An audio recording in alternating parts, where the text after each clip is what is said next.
Ukraine যুদ্ধে প্রয়োজনে পারমাণবিক অস্ত্র ব্যবহার করার হুমকি দিয়েছিলেন পুতিন।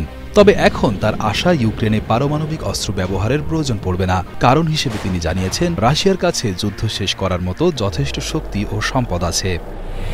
তবে যুদ্ধে রাশিয়ার সৈন্য ক্ষয় কমাতে অন্য দেশের সৈন্য এবং মার্সেনারি ব্যবহার করার নজির রয়েছে। ২০২৩ থেকে ২০২৪ সালে রাশিয়া উত্তর কোরিয়ার কাছ থেকে ব্যালিস্টিক মিসাইল ও গোলাবারুদ পেয়েছে।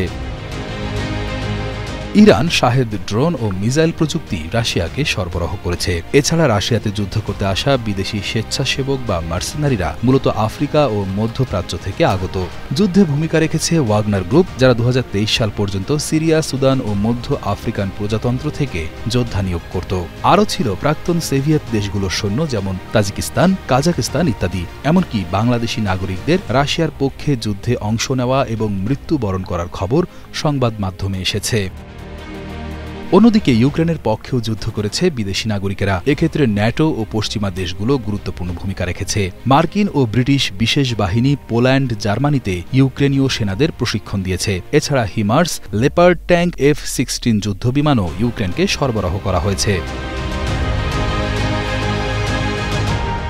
রাশিয়ার রাষ্ট্রীয় সংবাদ মাধ্যমে প্রকাশিত একটি ডকুমেন্টারিতে সাংবাদিক পাভেল জারুবিনকে দেওয়া এক সাক্ষাৎকারে পুতিন বলেন, ২০২২ সালের ২৪ ফেব্রুয়ারি থেকে শুরু হওয়া রাশিয়া ইউক্রেন যুদ্ধে এখনও পারমাণবিক অস্ত্র ব্যবহারের প্রয়োজন পড়েনি। পশ্চিমা দেশগুলো আমাদের উস্কানি দিতে চেয়েছিল, আমাদের ভুল করাতে চেয়েছিল, কিন্তু সেই অস্ত্র ব্যবহার করার প্রয়োজন হয়নি।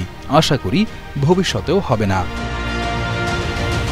২০১৪ এবং ২০১৫ সালে ইউক্রেনের পূর্বাঞ্চলে যুদ্ধ বন্ধ করার জন্য যে মিনস্ক চুক্তি হয়েছিল তা নিয়ে পুতিন বলেন, রাশিয়া চুক্তির প্রতি আস্থা রেখেছিল, কিন্তু পরে প্রতারণার শিকার হয়। পশ্চিমারা ওই চুক্তিগুলোকে কৌশলগত বিরতি হিসেবে ব্যবহার করেছে, যাতে ইউক্রেনকে অস্ত্রশস্ত্রে সজ্জিত করা এবং রাশিয়ার সঙ্গে যুদ্ধ করার জন্য প্রস্তুত করা যায়। এটি রাশিয়ার জন্য একটি শিক্ষা। ভবিষ্যতে অবশ্যই এই অভিজ্ঞতা থেকে শিক্ষা নিতে হবে। রাশিয়া বিশ্বের অন্যতম শক্তিশালী পারমাণবিক শক্তিধর দেশ। তাদের পারমাণবিক শক্তি কর্মসূচি শক্তিশালী, সামরিক ও বেসামরিক উভয় ক্ষেত্রেই বিস্তৃত। সোভিয়েত ইউনিয়ন ১৯৪৯ সালে প্রথম পারমাণবিক বোমার পরীক্ষা করে এবং ১৯৫৪ সালে বিশ্বের প্রথম পারমাণবিক বিদ্যুৎ কেন্দ্র অবনিনস্ক অ্যাটমিক পাওয়ার চালু করে।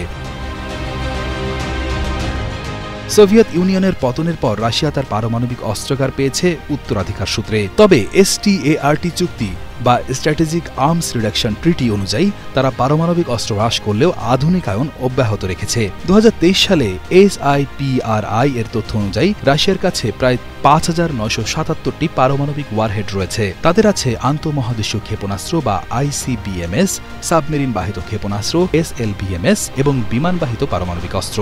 এছাড়া ২০২৪ সালের হিসাব অনুযায়ী রাশিয়ায় ৩৭টি পারমাণবিক রিঅ্যাক্টর সক্রিয়, যা রাশিয়ার মোট বিদ্যুতের প্রায় ২০% সরবরাহ করে। রাশিয়া বাংলাদেশ, ভারত, তুরস্ক, মিশর সহ অনেক দেশে পরমাণু বিদ্যুৎ কেন্দ্র নির্মাণে সহযোগিতা করছে। রাশিয়ার পারমাণবিক দৃষ্টিভঙ্গি অনুযায়ী তারা কেবল আত্মরক্ষার ক্ষেত্রে পারমাণবিক অস্ত্র ব্যবহারের কথা বলে থাকলেও যুদ্ধকালে প্রয়োগের হুমকি দিয়ে কৌশলগত সুবিধা আদায় করে।